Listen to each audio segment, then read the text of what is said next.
کتاب رحمت قرآن مجید میں اللہ تعالیٰ نے ارشاد فرمایا قُلْ لَا أَسْأَلُكُمْ عَلَيْهِ أَجْرًا، اے محبوب تم ارشاد کر دو اے لوگو میں تم سے تبلیغ دین کا کوئی صلہ نہیں مانگتا، تمہارے تک پیغام حق کا ابلاغ کیا، اس پر کوئی اجر طلب نہیں کرتا۔ تبلیغ جب صلے اور ستائش کی آرزو سے مبرہ ہو تو پھر وہ اثر انداز ہوتی ہے، ورنہ ہواؤں میں اڑتی ہوئی تتلیوں کی طرح لفظ اپنا رنگ تو جماتے ہیں لیکن من میں اترنے کے فن سے آشنا نہیں ہوتے۔ بات وہی اثر انداز ہوتی ہے جو دل سے نکلتی ہے۔ ہمارے فارسی والے بولتے ہیں از دل خیزت بر دل ریزت، جو چیز دل سے نکلتی ہے وہی دلوں میں اترتی ہے۔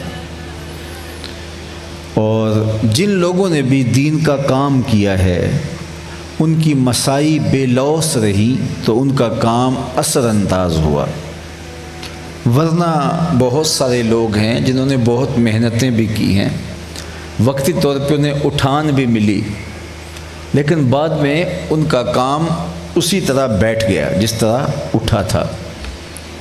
خلوص کی بنیاد پر کیا گیا کام دیرپا ہوتا ہے اور اس کے اثرات ختم نہیں ہوتے، اور جن لوگوں سے اللہ نے کام لیا وہ اولیاء ہوں، وہ انبیاء و رسل ہوں، اللہ نے ان کی خود حفاظت فرمائی تاکہ ان کا کام کسی غرض سے ملوث نہ ہونے پائے۔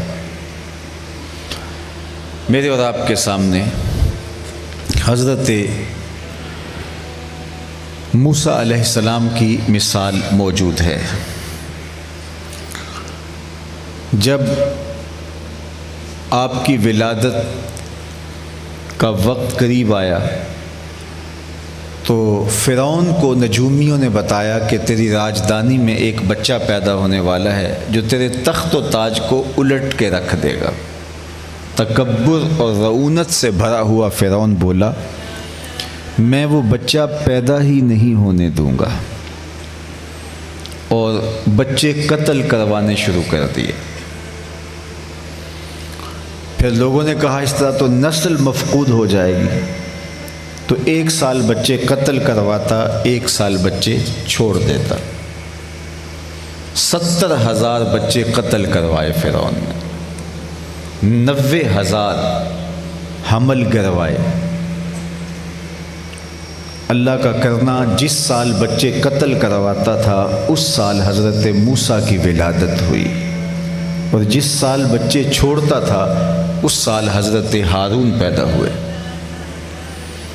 حضرت موسیٰ کی ماں جن کا نام یوحانس بتلایا جاتا ہے سخت پریشان ہوئی کہ میری گود سے فرعون کے سپاہی بچہ چھین کے لے جائیں گے اور قتل کر ڈالیں گے۔ ماں کی ممتا تڑپی تو اللہ نے موسیٰ کی طرف وحی کی پریشان ہونے کی ضرورت نہیں، ہم تیرے بچے کی حفاظت کریں گے، تم نے صرف اتنا کرنا ہے کہ ایک صندوق تیار کرو، اس کے بالائی حصے میں سوراخ کرو اور اس میں بچے کو بٹھاؤ اور دریائے نیل کی موجوں کے سپرد کر دو، پھر میری قدرت کے تماشے دیکھو۔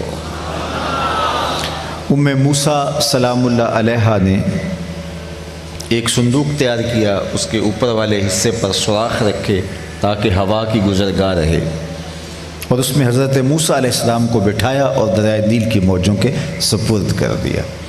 اللہ کے وعدے پر مطمئن ہو کر موسیٰ سلام اللہ علیہ واپس گھر پلٹ آئیں، لیکن حضرت موسیٰ کی ہمشیرہ وہ بے چین ہو گئیں۔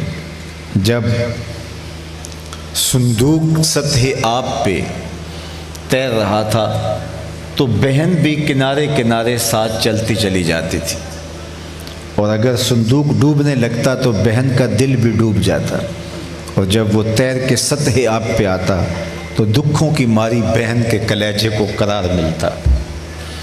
خدا کا کرنا پانی کا بہاؤ صندوق کو اس سمت لے گیا جدھر فرعون کا محل تھا۔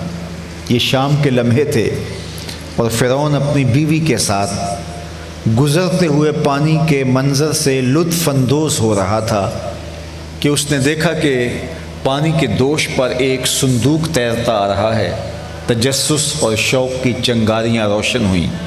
غوطہ خوروں کو حکم دیا کہ صندوق نکال لاؤ۔ تعمیل حکم شاہی میں دیر نہیں لگی اور وہ صندوق نکال لائے۔ جب کھولا تو کیا منظر دیکھا، ایک خوبصورت بچہ صندوق میں مسکرا رہا ہے۔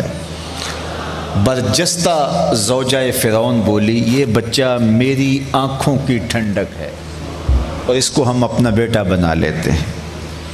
فرعون نے بھی دیکھا اور کہا ٹھیک ہے، اس کو ہم اپنا بیٹا بنا لیتے ہیں چونکہ ہمارے ہاں اولاد نہیں۔ لیکن اس نے وہ جملے نہیں کہے جو زوجہ فرعون نے کہے کہ یہ میری آنکھوں کی ٹھنڈک ہے۔ علماء نے لکھا نبی کے ساتھ کیا گیا پیار رائے گا نہیں جاتا۔ اللہ نے بعد میں زوجہ فرعون کو ایمان عطا کر دیا، اور اگر فرعون بھی کہہ دیتا ہاں میری آنکھوں کی بھی ٹھنڈک ہے، رب یہ نہ دیکھتا اس نے دعویٰ کتنا بڑا کیا ہے، یہ دیکھتا میرے نبی سے پیار کیا ہے، اللہ اسے بھی ہدایت دے دیتا۔ خیر اس کا مقصود نہیں تھا، لیکن یہ طے پا گیا کہ اس بچے کو ہم اپنا بیٹا بنا لیتے ہیں۔ سب سے پہلے فکر دودھ کی ہوئی، دائیاں بلوائی گئیں، لیکن حضرت موسیٰ کسی خاتون کا دودھ نہیں پیتے۔ اللہ قرآن مجید میں فرماتا ہے ہم نے ان پر حرام کر دیا تھا کہ وہ اپنی ماں کے علاوہ کسی خاتون کا دودھ نہیں پئیں گے۔ پریشانی بن گئی، بچہ دودھ ہی نہیں پی رہا اور بھوک بھی شدت کی ہے۔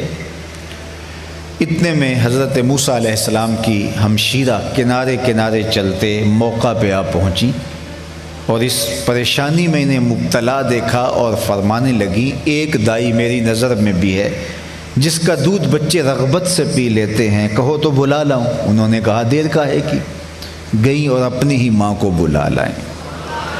انہوں نے دودھ پیش کیا تو حضرت موسیٰ پینے لگے۔ فرعون نے کہا خاتون میرے اس بچے کو تم نے دودھ پلانا ہے، رہائش بھی قریب کر دے۔ اب آپ کی توجہ چاہوں گا ایک جملے پہ۔ فرعون کہتا تھا میں وہ بچہ پیدا نہیں ہونے دوں گا۔ رب نے کہا مجھے رب نہ کہنا اگر تیرے گھر میں پال کے نہ دکھایا تھا۔ اب سوال یہ ہے کہ اپنی ماں کے علاوہ کسی اور خاتون کا دودھ پینا نبی کی شان کے لائق نہیں، تو میرے اور آپ کے آقا و مولا نے حضرت حلیمہ سعدیہ کا دودھ کیوں پیا؟ یہ ایک سوال کھڑا ہوتا ہے۔ حضرت موسیٰ کو تو روک دیا کہ تم نے اپنی ماں کے علاوہ کسی خاتون کا دودھ نہیں پینا، تو پھر میرے اور آپ کے آقا و مولا نے ثویبہ کا دودھ بھی پیا ہے، حضرت حلیمہ سعدیہ کا دودھ بھی پیا ہے۔ تو بات یہ ہے اپنی ماں کے علاوہ کسی اور خاتون کا دودھ پینے میں کیا حرج ہو سکتا ہے، جب بھیڑ بکری گائے اور بھینس کا دودھ پینے میں کوئی حرج نہیں ہے۔ حضرت موسیٰ کا ماجرا اور تھا، اس بہانے اللہ نے انہیں ان کی ماں کی گود تک پہنچانا تھا۔